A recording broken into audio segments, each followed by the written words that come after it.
जय श्री राम, जय श्री बालाजी महाराज। एक भक्त ने बहुत ही सुंदर जो है सवाल किया है, क्या हनुमान जी की पूजा को करने वाले व्यक्ति को क्या ब्रह्मचारी ही रहना पड़ता है? ये जरूरी है? क्या हम हनुमान जी की अगर पूजा करें तो क्या हम ब्रह्मचारी ही रहें? तो इसमें जो मन में जो संदेह उत्पन्न हो रहा है, ये अब संदेह आपके मन में भी उत्पन्न हो रहा होगा, उस भाई के मन में भी उत्पन्न हुआ है, तो कई लोगों के मन में भी ये संदेह उत्पन्न होता होगा जरूर कि हनुमान जी तो ब्रह्मचारी हैं, तो हमें भी क्या उनकी पूजा करने वाले व्यक्ति को भी क्या ब्रह्मचारी रहना चाहिए? तो सबसे बड़ी बात, आज इस वीडियो को एंड तक देखना, आपको पूरी जानकारी प्राप्त होगी कि वाकई में क्या हम जिस बजरंगी की पूजा करते हैं, क्या हमें उनकी जैसा ही ब्रह्मचारी रहना पड़ेगा या नहीं। अगर हम कोई पूजा करते हैं, अगर हम ब्रह्मचारी नहीं रहते तो क्या हमें कोई दोष लगता है, या हमारी पूजा स्वीकार नहीं होती है, या हमारी पूजा वो कबूल नहीं करते हैं, या किसी भी प्रकार से उन पूजा को वो स्वीकार नहीं करते हैं? तो आज इस वीडियो में सारी जानकारी प्राप्त होगी। देखिए, हनुमान जी, ये तो सत्य है कि हनुमान जी बाल ब्रह्मचारी हैं। हनुमान जी ने जो है हमेशा ब्रह्मचारी का ही पालन किया है और निरंतर प्रभु श्री राम की अटूट भक्ति करी है, और उस भक्ति के तहत ही उन्हें आज भक्त शिरोमणि और वीर शिरोमणि की उपाधि से जो है पुकारा जाता है। क्यों? उनकी जैसी भक्ति भी इस संसार में आज तक किसी ने नहीं करी कि उन्होंने अपनी भक्ति में एक इतिहास कायम किया है, और दूसरा, उनके जैसा वीर भी इस संसार में कोई नहीं है। यह भी माना जाता है कि कलयुग की जागृत रूप की शक्ति है और प्रधान रूप के देवता हैं वो, क्योंकि अगर आप कलयुग में सच्चे मन से हनुमान जी को पुकारते हो, या उन्हें उनका ध्यान करते हो, या उन्हें बुलाते हो, तो हनुमान जी तुरंत आपके किसी न किसी रूप में आकर आपकी सहायता जरूर करते हैं। अगर हम उन्हें बुलाते हैं, और एक जगह ये क्वेश्चन भी हमारे मन में खड़ा हो जाता है कि वो ब्रह्मचारी हैं, तो क्या ब्रह्मचारी देवता की पूजा करने के लिए क्या हमें भी ब्रह्मचारी रहना पड़ेगा? तो सबसे बड़ी बात ये जो जिस भी व्यक्ति के मन में रहती है, या कई लोगों ने, कुछ ऐसे लोगों ने भी मनगढ़ंत कहानियां बना रखी हैं। मेरे पास भी कई लोग ऐसे आए जिन्होंने कहा कि अरे भाई, जे इसकी हनुमान जी की पूजा करोगे ना तो कुंवारा रह जाएगा। कई मूर्ख अल्प ज्ञानी लोगों ने ऐसे वाक्य जो है प्रयोग किए हैं हनुमान जी के प्रति।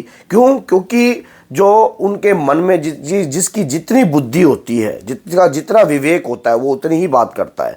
देखिए, हनुमान जी ने सदैव ही माता सीता को अपनी माता माना है, हर स्त्री को वो अपनी माता मानते हैं, और हमेशा ही उन्होंने हर नारी को माँ का सम्मान प्राप्त कराया है। और ये बात आज सुन लेना कि कई बार ऐसा भी मैंने देखने को मिला है, मेरे को कई बार ऐसे मेरे पास जब लोग आते हैं ऐसे ऐसे कमेंट भी करते हैं, क्या नारी हनुमान चालीसा पढ़ सकती है? क्या गुरुजी हम लेडीज भी हनुमान चालीसा पढ़ सकती है? देखिए, जो कोई पढ़े है हनुमान चालीसा, मान लो जिसमें जो कोई, इसमें यह नहीं है कि तू नहीं पढ़ेगा या वो नहीं पढ़ेगी, या वो पढ़ेगा या वो नहीं पढ़ेगी। कोई भी व्यक्ति हनुमान चालीसा पढ़ सकता है, चाहे वो एक इस धर्म का है या किसी और धर्म का भी हो। कोई भी व्यक्ति हनुमान चालीसा का पूर्ण फल जो है प्राप्त कर सकता है। और बात आ गई अब ब्रह्मचारी की। देखिए, ब्रह्मचारी हनुमान जी तो हैं, और लेकिन ये जरूरी नहीं है कि आप अगर हनुमान जी की पूजा कर रहे हो कि आपको ब्रह्मचारी रहना जरूरी है। आप गृहस्थ जीवन में रहकर भी इस देवता की पूजा कर सकते हो। और क्यों? अगर इस देवता की पूजा करने का बेनिफिट ही इतना है, अब कई बार मन में यह संदेह उत्पन्न हो जाता होगा आपके कि हनुमान जी की पूजा अगर आप गृहस्थ जीवन में करते हो तो आपके घर में तनाव ना महसूस हो जाए। ऐसे ऐसे लोग ना सवाल कर देते हैं, कई बार ना कमेंट कर देते हैं, जिनकी बुद्धि और विवेक छोटा होता है। तो उनके ऊपर एक ये वीडियो बनाई है, क्योंकि किसी ने अगर ऐसा सवाल किया तो ये संदेह आज उसके ऊपर आ रहा है, कल को वो अपनी पीढ़ी में देगा, कल को अपनी पीढ़ी में देगा। तो ये जो चीज़ है ना, खत्म होनी चाहिए। हनुमान जी की पूजा जो है रहने वाला बाल ब्रह्मचारी रहना जरूरी नहीं है। संकल्प लेकर करी हुई पूजा में आपको बाल ब्रह्मचारी रहना पड़ता है। मान लीजिए आपने हनुमान चालीसा का संकल्प ले लिया, कि मैं 100 हनुमान चालीसा 11 दिन के अंदर कंप्लीट करूंगा, या जैसे जैसे मैं ऐसे करूंगा 41 दिन तक करूंगा, या मैं सुंदरकांड का 41 दिन तक पाठ करूंगा, या मैं 21 दिन तक सुंदरकांड का पाठ करूंगी। तो इस प्रकार की जब आप संकल्प लेकर कोई भी पूजा करते हो, उसके अंदर जो है ब्रह्मचारी रहना जरूरी होता है। और सबसे बड़ी बात होती है अपने आंतरिक मन की शुद्धि। आपके मन में विचार भी नहीं उत्पन्न होना चाहिए। अब ब्रह्मचारी रहने का मतलब ये है कि आपने मान लो आपने सुंदरकांड का पाठ कर लिया, और सुंदरकांड का पाठ करने के बाद आप मोबाइलों को चला रहे हो और मोबाइलों में गाने देख रहे हो, अदृश्य अबद्ध सीन देख रहे हो, तो जो आप देख नहीं रहे हो, आपके सामने आ रहे हो और आप रुक जाते हो उसको देख। इनका भी त्याग करना जरूरी होता है। वो संकल्प की पूजा है, उसमें संकल्प की ऊर्जा का वास होता है। आपने कोई टारगेट के लिए उस पूजा को चुना है। हनुमान जी ने स्वयं आकर आपको यह नहीं कहा कि आप ब्रह्मचारी रहो, आपके मन में पवित्रता रहे, आपके मन में शुद्धता रहे, आपका मन जो है पूजा और भक्ति भाव में लग सके, आपके अंतर के जो, क्योंकि जब हम कोई संकल्प लेकर पूजा करते हैं तो उसको पूर्ण करने तक ही हमारा टारगेट हो। संकल्प दृढ़ विश्वास आपका जो है उस पूजा के प्रति हमेशा सचेत रहे। इसलिए आप संकल्प लेकर और ब्रह्मचारी का पालन कर कुछ नियम बनाकर, अब इसमें तो भोजन का भी होता है, क्योंकि अगर आप भोजन कम लोगे तो नेचुरल सी बात है कि आपके अंदर जो है विकार जो है उत्पन्न नहीं होंगे। इसमें तो भोजन के ऊपर भी बड़ा प्रभाव पड़ता है। अगर आप तामसिक युक्त भोजन नहीं लोगे तो आपके अंदर जो है इस प्रकार से वैशाल्य तत्व जो है उत्पन्न नहीं होंगे। इस प्रकार से आपके ब्रह्मचारी जो है काफ़ी लंबे समय तक जो है कायम रह सकता है। अब कई लोगों के मन में ये भी है, कई लोग मेरे से लाइव में भी सवाल पूछ लेते हैं कि गुरुजी हम ब्रह्मचारी तो रहते हैं लेकिन ब्रह्मचारी रहने के बाद नाइट फॉल हो जाता है, तो और पूजा करने के दौरान काफ़ी दिक्कत आ जाती है, काफ़ी समस्या आ जाती है। इस प्रकार से तो आप छोटे छोटे अनुवर्त करो। पहले आपको संकल्प पूर्ण रूप से पूजा लेकर नहीं करना चाहिए। उसमें आपका ब्रह्मचारी उसको खंडित नहीं कह सकते आप, उस ब्रह्मचारी को खंडित नहीं, क्योंकि हमारे शरीर में द्रव है, हमारे शरीर के अंदर ब्लड भी है, और हम जैसा पहले भोजन पर हमें निरंतर रखना पड़ता है। अब जब तक हम थोड़ा थोड़ा भोजन जो है, जब आप संकल्प लेकर पूजा करते हो तो आप सबसे पहला संकल्प अपने भोजन का ले करो।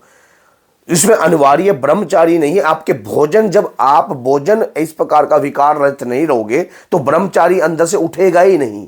आपके मनोस्थिति जो है अच्छी होनी चाहिए। पूजा का संकल्प ही जब ही लेना चाहिए जब आप भगवान की कुछ टारगेट के लिए कोई पूजा रख रहे हो, तो पहले छोटे छोटे अनुव्रत रखने चाहिए। जैसे कि मैं कोई पाठ करूं, सीधा ये नहीं कि मैं 41 दिन तक की पूजा करूंगा, मैं 21 दिन की पूजा करूंगा, इतने दिन ब्रह्मचारी रहूंगा। जब आप 5 दिन ब्रह्मचारी नहीं रह पा रहे, या 7 दिन ब्रह्मचारी नहीं रह पा रहे, या 11 दिन ब्रह्मचारी नहीं रह पा रहे, तो इतने दिन ब्रह्मचारी रहना कैसे संभव हो सकता है। पहले छोटे छोटे अनुव्रत किए जाते हैं। जैसे अपने भोजन पर आपको निरंतर किया जाता है, अपने भोजन के ऊपर जो है कंट्रोल किया जाए आपको, और उसके दौरान जो है आपको बाहरली जो चीज़ें हैं, सोचने समझने की शक्ति बाहर के प्रति हटाकर भगवान के प्रति लगानी चाहिए। उनके मंत्रों का जाप करना चाहिए, उनका गुणगान करना चाहिए। धीरे धीरे आधा घंटा, 1 घंटा, 2 घंटा, 3 घंटा, 4 घंटा अपना स्टेमिना बनाना चाहिए, माला जपने का, पूजा करने का, पाठ करने का। फिर उसके बाद आप किसी पूजा को उठाइए कि मैं पहले 11 दिन का संकल्प लेकर चल रहा हूं। उसके बाद फिर देखिए, फिर ना तो आपको कोई नाइट फॉल होगा, ना कोई दिक्कत होगी। अगर आप चाहते हो कि प्रॉपर इसके ऊपर एक वीडियो बना दी जाए नाइट फॉल के ऊपर, या कोई दिक्कत कि ये क्यों है और इस प्रकार से क्यों होता है आपके साथ, तो मैं इसके ऊपर भी एक वीडियो बना दूंगा। तो अगर वीडियो अच्छी लगी है तो लाइक कीजिए, चैनल को सब्सक्राइब कीजिए और बेल आइकन बटन को दबाना ना भूलिए, ताकि आने वाली हर वीडियो की नोटिफिकेशन आपको सरलता से प्राप्त हो जाए। और ये जरूरी नहीं है कि हनुमान जी के भक्त को ब्रह्मचारी रहना जरूरी है। संकल्प लेकर की हुई पूजा में ब्रह्मचारी होता है। नियम आप स्वयं बनाते हो कि मैंने मंगलवार को होना है। अगर आप ग्रस्त जीवन में भी रहकर हनुमान जी की पूजा कर सकते हो, चाहे वो नर हो चाहे नारी हो। आपको हनुमान जी की पूजा, हनुमान चालीसा पढ़ने के बाद भी आपका ब्रह्मचारी खंडित नहीं होता है। अगर आप हनुमान चालीसा का पाठ कर सकते हो अपने घर के अंदर, नॉर्मल रूप से भी कर सकते हो, आप बजरंग बाण का भी कर सकते हो। हाँ, कोई विशेष टारगेट लेकर पूजा करते हो तो तब जाकर जो है आपको ब्रह्मचारी का पालन करा जाता है, कुछ नियम बनाए जाते हैं। तो जय सीताराम, जय श्री बालाजी महाराज, जय माता दी।